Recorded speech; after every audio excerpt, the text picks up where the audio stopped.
Nosso assunto agora é o salário de executivos C-Level. Comigo aqui na bancada do Jornal Times Brasil, eu tenho Paulo Salib, ele é sócio e fundador da SG Comp Partners. É uma consultoria especializada em programas de remuneração adaptados a diferentes contextos empresariais. Paulo, boa noite, seja bem-vindo. É um prazer, boa noite, telespectadores. Eu queria que você começasse explicando exatamente o que faz a sua empresa, para quem não está familiarizado com isso. Maravilha, maravilha. Somos uma empresa especializada no desenho de programas de remuneração, ou seja, que visam estimular as pessoas-chave de uma empresa para gerarem resultados sustentáveis, resultados cada vez crescentes. Essa é a ideia, buscar esse melhor alinhamento de pessoas e negócios impulsionando performance. É um desenho de um tipo de remuneração diferente do que a gente está habituado da tradicional. Legal, envolve tanto a parte fixa, mas principalmente a remuneração variável, que é aquela que tem o poder de dar uma pegada mais empreendedora nas empresas, né? Ou seja, aquela remuneração que depende de desempenho, como bônus, remuneração baseada em ações, stock options.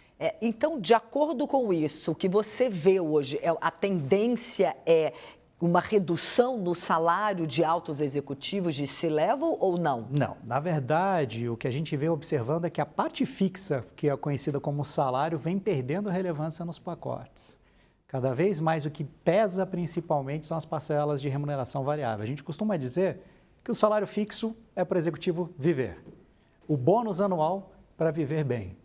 E incentivos de longo prazo, de fato, para a formação de patrimônio. Então, é esse que é realmente o elemento-chave, a menina dos olhos. Mas isso é algo que os próprios funcionários C-Level, executivos C-Level querem, ou é algo que as empresas estão impondo, ou, mais ainda, os dois lados em conjunto? Os dois lados. Quando a gente fala de altos executivos, os planos vinculados a ações de longo prazo são altamente desejados por ambas as partes, porque tem esse poder de alinhar interesses.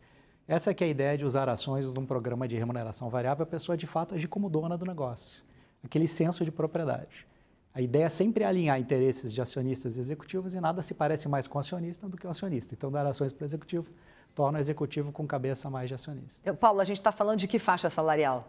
Valores altos, né? Para dar uma referência, saiu uma pesquisa recente com as 500 maiores empresas nos Estados Unidos, eles gostam muito de divulgar os dados nos extremos, e a gente não gosta tanto de dar muita atenção, porque os extremos, eles... É que os extremos que chamam mais atenção. Chamam mais atenção, que realmente pacotes que chegaram perto de 100 milhões de dólares nos Estados Unidos. Isso anuais. Anuais, daí senão já seria...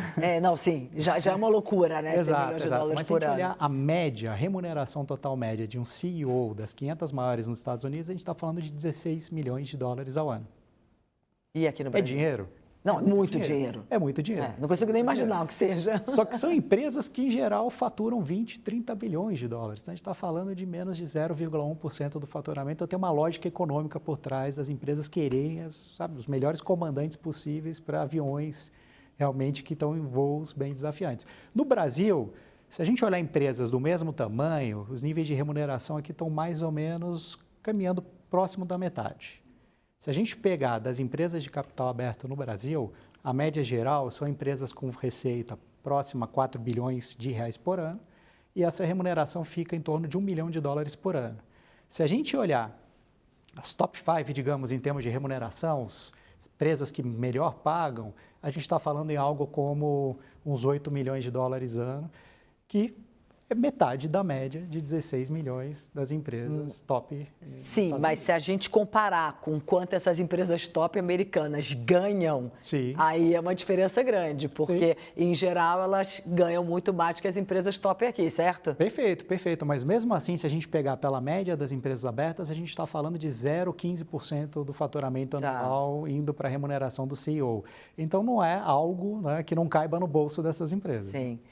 Esse movimento ele é tão forte aqui no Brasil quanto é nos Estados Unidos e na Europa? Existe uma diferença entre os países? Principalmente a Europa. A Europa é um país continente, muito conservador em termos de modelos de remuneração, foca muito em benefícios, previdência, tem muitos controles em cima de valores de bônus e remuneração variável. Os Estados Unidos sempre foi a meca dos programas de remuneração variável, programas de executivos, e influenciou muito o Brasil. Agora, o Brasil ele vai mais para os Estados Unidos que a Europa, mas ainda não está exatamente na mesma pegada. Até para ilustrar, Quando a gente fala em incentivos de longo prazo no Brasil, nas maiores empresas, em torno de 60%, 40%, não passa disso do pacote total. Nos Estados Unidos, chegou a ter casos que 80%, 90% do pacote do CEO é em ações, em stock options, ações restritas, para criar total alinhamento com os acionistas. Para quem não está familiarizado com o termo, stock options é exatamente opção de ações. Exato. Ele tem opção de ter ações daquela empresa. É algo que é bem importante dar um exemplo, né? Que é um plano de opção de compra de ações. A gente sempre usava em português, mas até o STJ, numa decisão recente, publicou stock options. A gente falou, bom, vamos desistir de usar o termo em português, mas é o direito de comprar ações da empresa no futuro a um preço pré-fixado, uma condição de preço pré-fixado ou no desenho mais simples, o preço de hoje.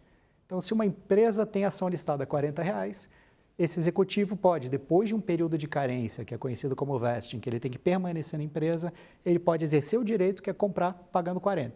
Se essa ação estiver valendo 80, ele tem um lucro de R$40 para cada opção que ele vem a exercer, porque ele vai pagar 40 e vai estar valendo 80. Em geral, esse período são 5 anos? Costumam ser de 3 a 4 anos, já foram mais longos, só que o mundo anda tão incerto que esses períodos estão ficando mais curtos. É difícil atrair alguém com um plano muito de longo prazo, dado esse cenário turbulento que a gente vê e acompanhou nas notícias todas. Né? Sim, muda todo dia, às vezes várias vezes no mesmo dia. Falar em 5 anos, a pessoa... Né? Já pensa duas vezes. Pensa duas vezes. Quais são os critérios utilizados para definir essa parte da remuneração que é variável? Excelente. Normalmente as empresas pensam no percentual do capital delas que vai ser direcionado para esses programas baseados em ações. Ela avalia o que é razoável em termos de diluição do acionista, ou seja, quantos por cento do capital. E para dar uma referência geral, é bem razoável falar em 3% do capital para 4 concessões seguidas anuais de um plano de ações restritas ou stock options, ou seja, dá mais ou menos 0,75% do capital por ano indo para esses planos, que os acionistas eles são diluídos, mas é no melhor interesse deles, porque isso vai fazer os executivos trabalharem em prol da valorização das ações. Esse que é o grande intuito. Em geral, a gente está falando de um tipo de remuneração para altíssimos executivos, de C-level CEOs e C-level muito alto. Há a possibilidade de outros executivos não tão da liderança começarem também a ter essa remuneração? Exato, isso vem mudando muito. O setor de alta tecnologia foi um dos grandes responsáveis, começou no Vale do Silício e hoje se espalhou no Brasil. É uma realidade que as empresas vêm incluindo outros níveis, gerentes e acima, gerentes executivos, já mais da metade das empresas que a gente pesquisa incluem, e cerca de 15% e 20% das empresas permitem que qualquer pessoa possa ser indicada pelo seu líder e participar de uma outorga de ações restritas ou de opções de ações. Então, isso vem mudando muito, principalmente com essa cultura de alta tecnologia. Paulo, muito obrigada. Prazer conversar com você. E até a próxima. Até a próxima. Boa noite. Boa noite.